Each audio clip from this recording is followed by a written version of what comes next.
Chers camarades, bonjour. Beaucoup de gens attendent à nous aujourd'hui pour voir si nous bougeons encore. Mais nous bouge. Nous bouge Saint-Denis, nous bouge Saint-Pierre. Pourquoi nous bouge?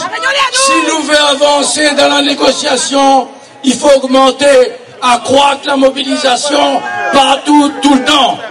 Notre mobilisation, on a obligé le patronat à venir sur la table de discussion. Il n'y a même pas un mois de ça. Là, nous, le salaire, il fallait pas parler. C'était un sujet tabou. Aujourd'hui, ils rouvrent des négociations sur les salaires. Il y a un mois de ça, il n'était pas question d'augmenter les minima sociaux, les basses retraites. On n'en parle pas assez, mais on va pousser par la mobilisation le patronat et l'État à céder sur ces questions. Nous l'est aujourd'hui sur un mouvement historique. Nous l'est aujourd'hui l'ensemble de la population dans la rue dire ça suffit. Il faut continuer. Les mobilisations que nous l'avons eues, a permis des avancées, certes timides, mais des avancées quand même qui n'auraient jamais été obtenues sans la mobilisation sur le gaz, sur les carburants, sur avec les bailleurs sociaux, sur les étudiants. Il y a des avancées. Et ces avancées sont à mettre essentiellement à l'actif de la mobilisation du COSPAR. Le patronat, on doit, après l'avoir obligé à être autour d'une table, on doit l'obliger à travailler sérieusement. Aujourd'hui, en matière de salaire, le MEDEF intervient à moins de 25% de ce qu'il a à payer comme à ses salariés. La CGPME, il fait semblant de négocier, mais il ne négocie pas. La délégation patronale n'a un jeu de rôle. Quand ils passent à la balle, ils essayent de faire traîner les choses. Ils essayent de laisser pourrir la situation. Ben, ils croient que la mobilisation d'aujourd'hui, c'est un cinglant échec pour les gens de cette stratégie. C'est le boomerang que nous renvoie une fois de plus à l'adresse et à la figure du patronat en le disant vous ne pouvez plus tergiverser, le moment est arrivé où plus que jamais il nous faut négocier. Et camarades, la mobilisation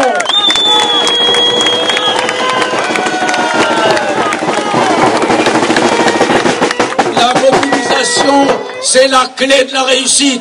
Si nous faiblissons dans la mobilisation, on va se perdre dans des négociations qui n'en finiront pas. Si le préfet met 5-8 groupes de travail, c'est pour nous perdre dans des groupes de travail, pour nous occuper dans des bureaux feutrés, alors que la bataille mène ici.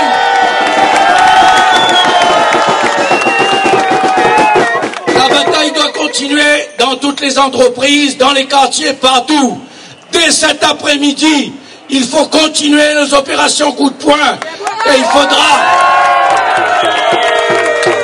il faudra qu'on se réunisse pour que d'ici partent un certain nombre de groupes pour organiser des opérations partout dans l'île. Camarades, nous l'avons vu aujourd'hui, des petits commerçants, des petits artisans défiler avec nous.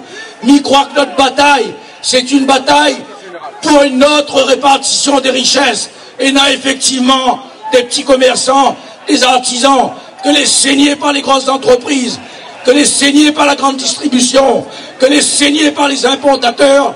L'arrogance de ce grand patronat, il faut qu'il la ramène plus basse.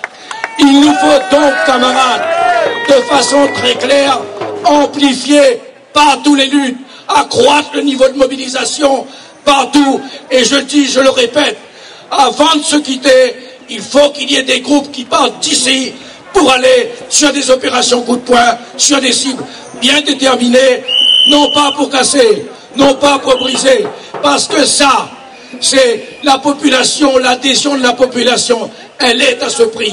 Pas briser, pas casser, mais mobiliser, nous faire entendre, nous faire voir partout, et s'il le faut, gêner un certain nombre d'activités de ces rentiers.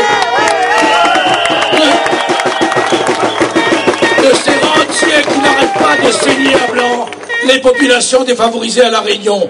C'est pas en quelques jours qu'on pourra accuser le COSPAR de paralyser l'activité économique. Ceux qui prennent en otage la population, c'est la grande distribution, c'est le MEDEF, c'est l'importation, c'est tout cela sur lequel il faut appuyer. Mais un dernier mot, l'État ne peut pas être libre, quitte de tout compte. L'État ne peut pas être un simple arbitre.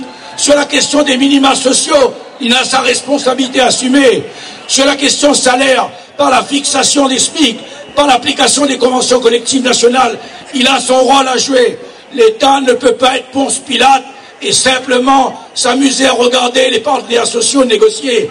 L'État et son représentant ici doit s'impliquer plus fortement pour que à l'urgence sociale posée, satisfaction soit apportée et aux bas salaires, et aux basses pensions de retraite, et aux minima sociaux, et aux bourses étudiantes, mes camarades. Donc on y parle.